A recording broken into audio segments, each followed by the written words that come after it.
facile.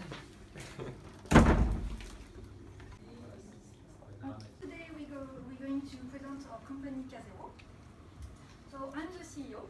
Je pense que partout il y a besoin de savoir s'exprimer en anglais et de faire des pitchs de 4-5 minutes, c'est quelque chose vraiment qui est nécessaire. Même au moindre stage, il y a une présentation à faire à l'oral, une soutenance. Donc, It's an eco-friendly product and all the benefits will go to an association to protect the environment.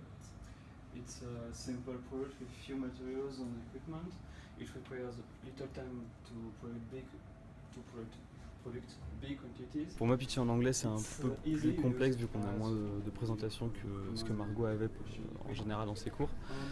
Après, c'est un coup à prendre et puis on finit par s'y faire, tout simplement. Moi, je sais que j'ai l'habitude parce que j'ai fait pas mal d'oraux en anglais, pas mal d'entraînement.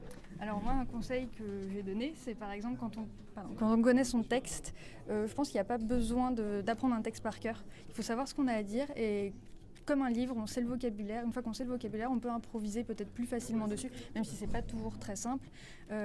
Pouvoir le réciter, sans le réciter par cœur, être capable justement de discuter sur ce sujet et pas paniquer et s'amuser. Et si on se plante, c'est pas grave, on improvise et on retrouve la phrase qu'on voulait dire d'une autre façon. Alors pour moi, improviser en anglais, c'est vrai qu'improviser c'est pas forcément simple, surtout qu'en anglais on n'a pas forcément donc le vocabulaire. Mais après, je pense que chacun a son truc à trouver. Par exemple, moi, je sais que le par cœur, ça marche bien. Là, toute l'aventure, que ce soit en anglais, en français, en entrepreneuriat, je trouve que c'est un exercice qui permet vraiment de progresser au niveau professionnel au final. Il faut le faire, il faut se lancer, il faut se jeter à l'eau. De toute façon, on perdra rien.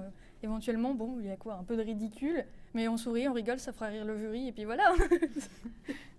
Puis de toute façon, le ridicule ne tue pas. Même si on est stressé, même si on est timide, il faut y aller. Et à la fin, on se décontracte et puis on sait ce qu'on a à dire. Ça passe tout seul. Voilà.